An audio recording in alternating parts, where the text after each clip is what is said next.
မင်္ဂလာပါရှင်။ည8နာရီတဲ့နောက်ဆုံးကနုပညာသတင်းတွေကိုတင်ဆက်ပေးတော့မှာပါကိုစင်းတွေကိုပြလုံးထဲမှာမလိမ့်မစားထည့်ပြောခဲ့မိလို့ပြန်လည်တောင်းပန်ပြန်ရတဲ့လူရှင်တော်ဖြို့ဖြို့မောင်ဖြစ်သူရဲ့နောက်ဆုံးနှုတ်ဆက်ခီးလေးမှာလေးစားစရာလုပ်ရလေးကြောင်းချီးကျူးခံနေရတဲ့ပွေပွေရုပ်ရှင်တရတာစုနဲ့တိုက်တယ်မိန်ငွေမရှိလို့စုမရတဲ့ဥစောမိုင်းနဲ့တော်မြတ်မောင်တိုးရီသောမောင်လေးကိုဆုံးရှုံးလိုက်ရပေမယ့်တရားသဘောကိုနှလုံးသွင်းနိုင်လို့ချီးကျူးခံနေရတဲ့ဖွဖွမောင်လေးဖြစ်သူကိုဆုံးရှုံးလိုက်ရပေမယ့်တရားသဘောကိုနှလုံးသွင်းနိုင်တာကြောင့်ပရိသတ်တွေကိုတော့နှုတ်ဆက်နိုင်လို့ချီးကျူးခံနေရတာကတရုတ်ဆောင်ဖွပါ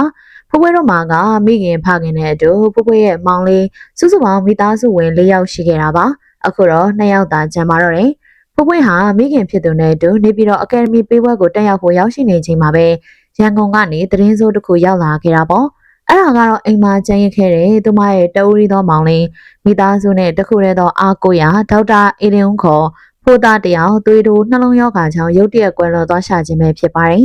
်ဖွတို့မိသားစုရဲ့အခြေအနေကကိုချင်းစာကြည့်မယ်ဆိုရင်တကယ်ကိုမှရင်နှင်းစရာပါလွန်ခဲ့တဲ့ COVID-19 ကာလတုန်းကလည်းဖခင်ကြီးကိုဆုံးရှုံးလိုက်ရလို့သားမိတွေဖန်ကိုခင်ရဘူးတဲ့ဖခင်မရှိတော့တဲ့နောက်ပိုင်းအိမ်ရဲ့ခေါင်မိုးအိမ်ရဲ့တိုင်းတလုံးဖြစ်နေတာဝန်ယူထားတဲ့မောင်လေးအေရင်ဦးကပါ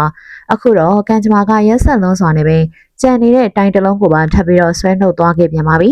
ဒီလိုဖွရဲ့မောင်လေးဆုံးမသွားတဲ့အပေါ်မှာအမဝမ်းခွဲတော်ဆက်တဲ့ဝင်းမုံရွှေရဲ့ပါဝင်တမိသားစုလုံးယူကျုံမရဖြစ်ခဲ့ရတာပေါ့သတင်းကြကြချင်းနေပြည်တော်ကနေရန်ကုန်ကိုချက်ချင်းပြန်ဆင်းလာတဲ့ဖွဟာဖေဖော်ဝါရီလ9ရက်နေ့မှာပဲမောင်လေးရဲ့နိုင်ရီကိုရေဝေးတုတ်တန်မှာပြုလုပ်ခဲ့ပါတယ်ဒီနေရာမှာပရိသတ်တွေလေးစားသွားတာကဖွရဲ့ရင်းချက်မှုပါပဲသူမဟာနာမည်ကြီးမင်းမီတယောက်ဖြစ်ပေမဲ့မောင်လေးရဲ့နောက်ဆုံးခီးကိုသတင်းလုံးလို့လူစုဖို့စိတ်ကူးမရှိခဲ့တာပါဘူး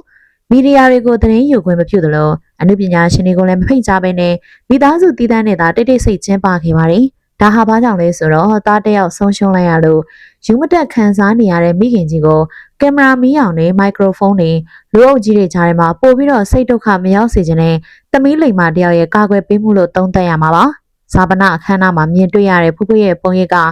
တန်ဝေခနဲ့ခွန်အားကိုတပြိုင်နက်တည်းပေးစွမ်းနိုင်ခဲ့ပါတယ်။သူမကိုယ်တိုင်ကလည်းမောင်လေးကိုလွမ်းဆွတ်တန်တာပြီးရင်ခွဲမတက်ဖြစ်နေတာတော့အသေးချပါပဲ။ဒါပေမဲ့သူမရဲ့စိတ်ထဲမှာဆွေးမြဲနေတာက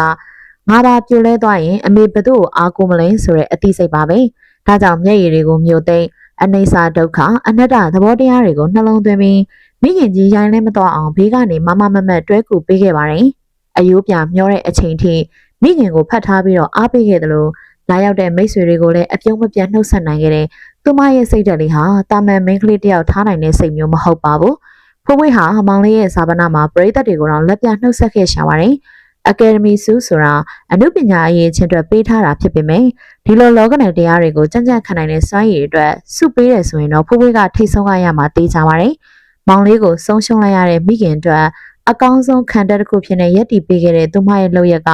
သမီးလိမ္မာဆိုတဲ့ဂုံဘိုးရဲ့အပြည့်အဝနဲ့ထိုက်တန်ပါတယ်။ဖွကဒီနေ့မှာဂန်းကော်နေဇက်ကားနဲ့ရွှေစင်ရုပ်ထုမရခဲ့ပေမဲ့ပရိသတ်တွေကလေးစားချစ်ခင်မှုတဲ့ဆုကိုတော့သူမအပြည့်အဝရရှိသွားခဲ့ပါပြီ။ကဲပရိသတ်ကြီးတိုးရီသောမောင်လေးကိုဆုံးရှုံးလိုက်ရပေမဲ့တရားသဘောနဲ့ဖြေသိပြီးမိခင်ရှိကမမမတ်ရက်တီပေးခဲ့တဲ့ဖွရဲ့စိတ်သက်ခွန်အားပေါ်ဘယ်လိုမြင်ကြပါသလဲ။ဖွတို့မိသားစုအတွက်အားပေးစကားလေးတွေနဲ့မောင်လေးအေရင်ဦးအတွက်ဆူတောင်းမြတ်တာစကားလေးတွေကိုကောမန့်မှာရေးသွားပေးကြပါအောင်ရှင်။ရုပ်ရှင်တရတာစုနဲ့တိုက်တယ်မိန်ငွေမရှိလို့စုမရတဲ့ဥစောမိုင်းနဲ့တော်မြတ်မောင်ကယ်ဒမီဝဲကြီးပြီးဆုံးသွားခဲ့ပြီဆိုပေမဲ့ဝေဖန်တန်နေတဝေကားရစရာတွေကတော့အခုထိမငြိမ့်နိုင်သေးပါဘူးဒီနေ့မှာတော့ကယ်ဒမီရှိန်အောက်ကတောက်ပမှုတွေနဲ့နောက်ွယ်မှာငွေကြီးတနာမပြေဆုံးလို့ဂုံရှိန်ဝါမရှိလို့မီလီယိုခံလိုက်ရတဲ့ဝိုင်းရင်ပညာရှိကြီးနဲ့ဦးချောင်းကိုစိတ်မကောင်းစွာတင်ဆက်ပေးကြပါရီ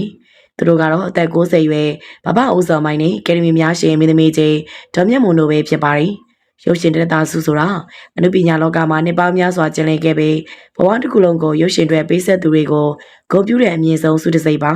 ါဒီစုကိုရွေးချယ်တဲ့ကအနုပညာတတ်တဲ့ဆွဲဆောင်ရည်ကိုကြည်ရမလားဒါမှမဟုတ်လက်ရှိပိုင်ဆိုင်တဲ့ငွေကြီးနဲ့လူမှုရေးရာတူကိုကြည်ရမလားဆိုတာဒီနေ့ပွဲမှာမိကွန်းထုတ်စရာဖြစ်လာခဲ့ပါတယ်။ဘာကြောင့်လဲဆိုတော့ပရိသတ်တွေတကယ်ကိုမှရစေခြင်းနဲ့ရသိရထိုက်တဲ့ဝိုင်းရင်ကြီးတွေအကျဉ်းခဲ့လို့ပါပဲ။ပထမဆုံးပြောချင်တာကတော့တစ်ချိန်ကရှက်ရှက်နာအမြင်ခဲ့တဲ့ကယ်ဒမီမင်းသမီးကြီးဒေါ်မြတ်မောင်ကျောင်းမှာသူမကမြန်မာရုပ်ရှင်သမိုင်းမှာကယ်ဒမီစုပိုင်ဆိုင်ထားတဲ့ဒူးကျွန်းနုပညာရှင်တူဖြစ်ပါတယ်။အနုပညာတတန်းရကြည့်မယ်ဆိုရင်သူမဟာရုပ်ရှင်တရတာစုနဲ့ပြေဝထိုက်တန်နေပါပြီ။ ဒါပေမဲ့ဝန်နေစရာကောင်းတာကဒီနေ့ကယ်ဒမီပေးပွဲမှာသူမကိုစိတ်မော်မှမပြောနေပွဲတက်ပရိသတ်တွေကြားမှာတောင်မှအရေးအယောင်မတွေ့လိုက်ရှာပါဘူး။တည်င်းရတော်မြတ်မော်ဟာလက်ရှိချိန်မှာငွေကြေးတနာပိုင်းမှာလည်းတတိတကြယ်တွေလုံးမပြည့်စုံရှာပါဘူး။ဒီလိုနဲ့ပါတဲ့ချိန်တွေကြောင့်ကယ်ဒမီပွဲကိုဖိတ်ကြားခြင်းမခံရတာလားဒါမှမဟုတ်ဝေကောင်းစားလာတွေမဝင်နိုင်လို့ကိုယ့်ကိုယ်ပဲအားငယ်ပြီးမတက်ရောက်ခဲ့တာလားဆိုတာကတော့စဉ်းစားစရာပါပဲ။တေချာတာတကူကတော့ဂုံရှိငွေရှိတဲ့လူတဲ့စားတွေကိုသာ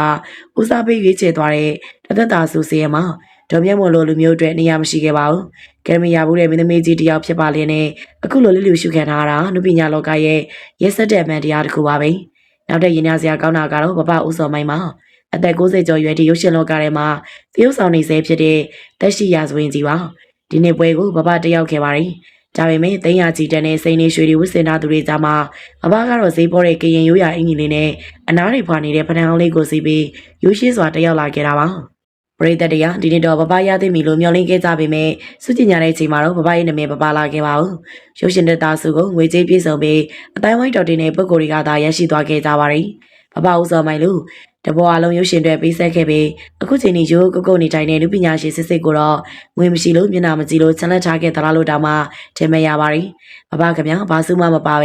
ဲလူအုပ်ကြီးကြားတဲ့ကနေမျက်နှာငယ်ငယ်နဲ့ပြန်ထွက်သွားရတဲ့မြေခွေးဟာမြင်ရသူတိုင်းကိုမျက်ရည်ဝဲစေခဲ့ပါတယ်။ဒါအကြီးကယ်ဒမီပွဲဆိုတာတော်သူကိုပေးရလားတက်နိုင်သူကိုပေးရလားဆိုပြီးတော့ဝီခွေးရခလာပါတယ်။တော်မြတ်မော်နဲ့ဦးစော်မိုင်းတို့ဟာငွေကြေးမချမ်းသာပေမဲ့သူတို့ရဲ့လူပညာသိက္ခာကတော့ဘယ်တတိထက်မဆိုပိုပြီးမြင်ပါပါတယ်။ဒါပေမဲ့လက်တွေ့လောကမှာတော့မျက်နှာကြည်အိုင်းဘက်ပါဆိုသလိုဂုံရှိသူတွေကသာနေရာရနေပြီးတကယ်လူပညာရှင်စစ်စစ်တွေကတော့တောင်ကျင်းလေးထဲမှာမီးလျော့ခံရဆဲပဲဖြစ်ပါတယ်။ရွှေစင်ရုပ်ထုတွေကိုသူတို့မရခဲ့ပါဘူး။ဒါပေမဲ့သူတို့နှစ်ယောက်စလုံးဟာပရိသတ်ရဲ့ရင်ထဲမှာတော့ပြည်သူ့အကယ်ဒမီနှလုံးသားအကယ်ဒမီတွေကိုပိုင်ဆိုင်ထားပြီးသားပါ။လူပညာစစ်စစ်ကရွှေရောင်မတောက်ပေမဲ့တန်မိုးရှိတယ်ဆိုတာသူတို့ကတည်ပြနေပါတယ်။ကဲပရိသတ်ကြီးရွှေရှင်တဲ့တာစုနဲ့ထိုက်တယ်ပေမဲ့ငွေမရှိကုန်မရှိလို့မီးလျော့ခံလိုက်ရတဲ့ဥစော်မိုင်းနဲ့ဒုံမြတ်မွန်တို့အတွက်ဘလို့ခံစားရပါသလဲ။စီရင်လူရဝင်မှုဆိုတဲ့စကားကနုပညာလောကမှာပါမှန်ကန်နေပြီလားမိမိတို့ရဲ့မြင်လေးကိုလည်းကွန်မန့်မှာဝင်ရောက်ဆွေးနွေးပေးခဲ့ကြပါအောင်ရှင်ကိုစင်းတွေကိုပြလုံးထဲမှာမလေးမစားထည့်ပြောခဲ့မိလို့ပြန်လေတောင်းပန်ပြန်ရတဲ့လူရှင်တော်ဖြို့ဖြို့အားလုံးပဲမင်္ဂလာပါသက်စလေးဘိန်းနုပေးကနေပြန်လေကကြိုဆိုလိုက်ပါတယ်အောင်စဘူးဇက်ပွဲကအောင်မြင်လာပေမဲ့တစ်ဖက်မှာတော့အပြစ်ကိုရှာကြံပြောမဲ့သူတွေကိုရင်ဆိုင်နေရပါတယ်အောင်စဘူးဇက်ပွဲကကာပြပြပြရင်းနဲ့ဦးစင်းတွေနဲ့ပတ်သက်ပြီးတော့ပြပြဝပတ်သက်ပြီးတော့ဟာတာလုပ်ခဲ့မိပါတယ်ဟာတာလုပ်တဲ့ဆိုရင်လည်းအများလက်မခံနိုင်တော့တဲ့အငွေတွေပါသွားတဲ့အတွက်ဝေဖန်မှုတွေပေါ်ထွက်လာခဲ့ပါတယ်ဇက်ပွဲကိုစုတွေအများကြီးကြရင်ဖုန်ကြီးတွေကလူထွက်ပြီးမင်းသားလုပ်နေမယ်ဆိုပြီးသဘောပါတဲ့စကားတကွန်ပြောခဲ့မိပါတယ်ဒါကြောင့်ဘုန်းကြီးတွေဦးစင်းတွေကိုပြည့်ရပြည့်သူလိုဖြစ်တယ်ဆိုပြီးဝိုင်းပြောလာခဲ့ကြတာပါအောင်စဘူးဇက်ပွဲမှာမင်းသားတွေသာမကလူရှင်တော်ကိုလည်းပြိသက်တွေဟာစုရီချင်းမြင်ကြပါတယ်မင်းသားကိုချင်းမြင်တဲ့စုတွေကတာမယ်မဟုတ်ပဲသိန်းရာကနန်းတီတောင်မှရှိတတ်ပါတယ်ဒါကြောင့်ပြပြဟာတရားဟောတဲ့ဦးစင်းတွေကလူထွက်ပြီးမင်းသားလုပ်အောင်မေးဆိုပြီးစားနောက်တလို့ပြောမိတာပါအချို့ကလည်းဒီစကားကိုဟာတာလို့မြင်ပေမဲ့တစ်ဖက်မှာလည်းဦးစင်းတွေကိုထင်သေးရလားလို့ပြောကြပါတယ်ဒီပြဿနာပြီးပြီးကျမှပဲကဲရှင်ဖြစ်တဲ့လူရှင်တော်ပြပြဟာအမြဲဆုံးတောင်းပန်စားတင်ခဲ့ပါတယ်